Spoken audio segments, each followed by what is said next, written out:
तो hello friends, how are you. तो SBI clerk का जो एग्ज़ाम था मेरी आज थर्ड शिफ्ट में, तो मेरी एग्ज़ाम क्या गया, तो मेरी क्या क्या अटेम्प्ट हुई वो मैं आज आपके साथ शेयर करूँगी। तो मेरी जो टोटल ओवरऑल अटेम्प्ट वो है कि 85। फर्स्ट जो आया रीजनिंग सेक्शन, इस बार थोड़ी सी चेंजेस हुआ। तो रीजनिंग सेक्शन में मेरी जो अटेम्प्ट है वो है कि 32। 3 क्वेश्चन मैंने छोड़ दिया क्योंकि वो वर्ड फॉर्मेशन था, वर्ड बनाने के लिए था, तो वो गलत हो जाता है, इसलिए मैंने वो 3 क्वेश्चन छोड़ दिया। और लास्ट में तो 2 मिनट 5 गया था। उस टाइम में मैंने जो सीरीज़ का जो क्वेश्चन था उस सीरीज़ का क्वेश्चन चेक कर लिया था। तो मेरी रीजनिंग में ओवरऑल जो अटेम्प्ट है वो है कि 32। इसके बाद आया क्वांट सेक्शन। क्वांट सेक्शन जिसका प्रिपरेशन अच्छी है ना, तो वो 35 ही अटेम्प्ट कर लेगा। इतना इजी क्वेश्चन था इस बार। क्वांट में एक ही डीआई था, और जो सिंप्लीफिकेशन अप्रोक्सीमेशन था ना वो 15 क्वेश्चन था। तो 15 मार्क्स तो सबके लिए ही है, और जो रॉन्ग नंबर सीरीज था वो भी आसान था। तो क्वांट में मेरी जो अटेम्प्ट थी वो है कि 30। तो इसके बाद आया इंग्लिश सेक्शन। इंग्लिश सेक्शन अच्छा नहीं गया। इंग्लिश सेक्शन मुझे थोड़ा सा मॉडरेट लगा, तो इंग्लिश सेक्शन में मैंने अटेम्प्ट किया ओनली 23। ये टोटल जो मेरी अटेम्प्ट और ओवरऑल टोटल अटेम्प्ट है मेरी 85।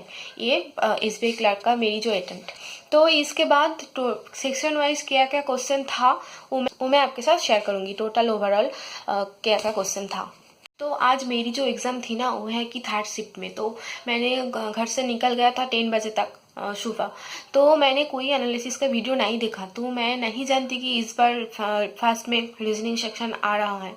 तो मैंने प्रिपेयर नहीं था, तो मैंने वेट कर रहा था कि इंग्लिश सेक्शन आएगा और इंग्लिश सेक्शन में स्टार्ट करूँगी, लेकिन स्टार्ट हो गया रीजनिंग। तो रीजनिंग में फर्स्ट में जो क्वेश्चन आया वो है कि तो फॉरवर्ड बैकवर्ड वर्ड काउंट होता है ना, उस वाला क्वेश्चन आया फर्स्ट में। तो वो क्वेश्चन मैं स्किप कर दिया, उसके बाद पजल से स्टार्ट किया। तो फर्स्ट जो पजल आया वो कि सर्कुलर बेस्ड पजल, और जो पर्सन था वो इनसाइड फेस कर रहा था, और 7% था। और उसमें 2 पॉसिबिलिटी था। तो इस बार मेरे साथ क्या हुआ ना, एक पजल भी फर्स्ट पॉसिबिलिटी में नहीं सॉल्व हुआ। तो सब पजल में ही मैंने सेकेंड पॉसिबिलिटी में सॉल्व किया। तो थोड़ा सा टाइम, ये लाख होता है कि फर्स्ट पॉसिबिलिटी में ही आपका सॉल्व हो जाए और नहीं होए। तो फर्स्ट में जो सर्कुलर बेस्ड जो पजल था वो मैंने सॉल्व किया। तो इसके बाद आया कि पोस्ट बेस्ड एक पजल। तो पोस्ट बेस्ड पजल जैसे होते हैं कि मॉक में आप देखे हो कि जो पियोन जीएम एम ऐसे ऐसे करके जो पोस्ट होता है, तो उसमें एक क्वेश्चन आया, एक पजल आया। तो वहाँ पे 5 क्वेश्चन था, वो मैंने सॉल्व कर लिया, वो भी सेकेंड पॉसिबिलिटी में सॉल्व किया। तो इसके बाद आया पैरेलल रो बेस्ड जो नॉर्थ साउथ फेस करते हैं, उसमें बोथ रो से ही 5% था।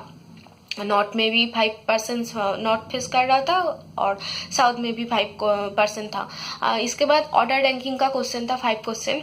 ये थोड़ा सा ट्रिकी था, बिल्कुल आसान नहीं था। ऑर्डर रैंकिंग का जो क्वेश्चन था, वो थोड़ा सा कैलकुलेटिव था, शायद 2 और 3 क्वेश्चन था, थोड़ा सा कैलकुलेटिव था। और इसके बाद है इनइक्वालिटी का 3 क्वेश्चन, ये बहुत आसान था। सिलॉक्स का भी 3 और 4 क्वेश्चन था, ये भी आसान था। और जो अल्फा न्यूमेरिक सीरीज था वहाँ पे दिमाग थोड़ा सा कम करना चाहिए था। अल्फा न्यूमेरिक सीरीज ऐसा था।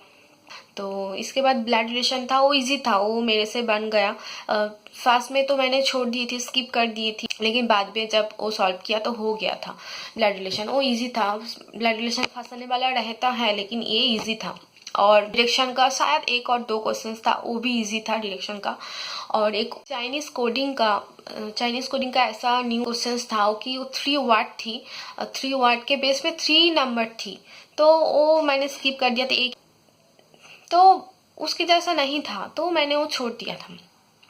और इसके बाद आऊँगी क्वांट सेक्शन में। तो क्वांट सेक्शन तो बहुत इजी था। 15 सिंप्लीफिकेशन अप्रोक्सीमेशन था, वो इजी था। अप्रोक्सीमेशन नहीं, सिंप्लीफिकेशन ही था, बहुत इजी था। 5 रॉन्ग नंबर सीरीज था, वो नंबर थोड़ा सा लेकिन हो गया। और इसके बाद डीआई था। डीआई थोड़ा सा कैलकुलेटिव था, लेकिन वो भी हो गया। एक डीआई था। पिछले साल तो 2 डीआई आ रहा था, लेकिन इस बार एक ही डीआई आया, और वो थोड़ा सा कैलकुलेटिव था। और अरिथमेटिक आया 10 क्वेश्चंस। तो इसमें से जो हुई ट्विस्ट, 5 अरिथमेटिक क्वेश्चन मैंने छोड़ दिया। तो इसके बाद आऊँगी इंग्लिश सेक्शन। मुझे थोड़ा सा डिफ़िकल्ट लगा, शायद मैं कमज़ोर हूँ इसलिए, और सच में ये डिफ़िकल्ट था। लेकिन फर्स्ट में जो आर्टसी था, आर्टसी पैसेज छोटा था लेकिन मुझे बहुत डिफ़िकल्ट लग रहा था। डायरेक्ट एक भी क्वेश्चंस नहीं, और आर्टसी में भी एक फिलर्स था, सिनोनिम था, तो ये कुछ था। और इसके बाद आया एरर था कि यहाँ पे जो एरर डिटेक्शन था, एरर डिटेक्शन में 4 क्वेश्चंस था और 4 लाइंस था। 4 लाइंस में जो करेक्ट लाइंस वो ढूंढ के वो मार्क करने का था। और इसके बाद था कि फ्रेज रिप्लेसमेंट, ये तो मुझे बहुत ही डिफिकल्ट लगा, ये मैंने छोड़ दिया क्योंकि वर्ड था ना, वो वर्ड का बिल्कुल मीनिंग नहीं पता, वो फ्रेजल वर्ब के जैसा था और नहीं पता था, मीनिंग नहीं पता था, तो मैंने छोड़ दिया वो, कोई रिस्क नहीं लिया। और फिलर्स इजी था, और एक पैराजम्बल था। पैराजम्बल मैंने अटेम्प्ट कर दिया। मैंने घर से सोच के गया था कि मैं पैराजम्बल नहीं अटेम्प्ट करूँगी, लेकिन वहाँ पे पैराजम्बल मुझे बहुत इजी लगा, तो इसके वजह से मैंने पैराजम्बल अटेम्प्ट कर दिया। इसके थर्ड शिफ्ट में पैराजम्बल का फर्स्ट जो सेंटेंस वो शायद सी होगा, तो वो अटेम्प्ट कर दिया था। तो इंग्लिश सेक्शन में मेरी जो अटेम्प्ट था वो है कि 23, बहुत ही कम अटेम्प्ट हुआ, लेकिन क्या कर सकती हूँ। तो मैंने कोई रिस्क नहीं लिया, कोई गलत मार्क नहीं किया, जो मुझे सही लगा ये हो सकता है वही मार्क किया, अदरवाइज कोई मार्क नहीं किया। तो एक्यूरेसी मैटर करता है इसलिए। तो ये जो मेरी टोटल ओवरऑल जो मेरी जो आज एग्जाम का एनालिसिस, मेरी ओवरऑल अटेम्प्ट 85।